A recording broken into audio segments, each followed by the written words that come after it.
அஞ்சனையின் மைந்தனே ஆஞ்சநேயனே, அவதாரப் புருஷனே, ஆதாரநாயகனே, ஸ்ரீ ஆஞ்சநேயர் கவசத்தை அல்லல்கள் நீங்கிடவே ஸ்ரீராமதூதன் திருவருளால் இயம்புகிறேன், கேட்டருள்வாய்.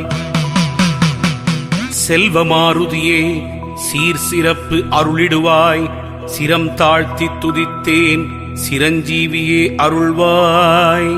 சிந்தூரநாதனை சிக்கனவே பிடித்திட்டேன், சுந்தர வடிவானவனே ரட்சித்திடுவீரே. ஹனுமனே சரணம், ஹனுமனே சரணம், ஆஞ்சநேயன் திருவடி சரணம் சரணம். கதாயுதன் சரணம், கர்மயோகி சரணம், சரணமடைந்திட்டேன் ஆஞ்சநேயா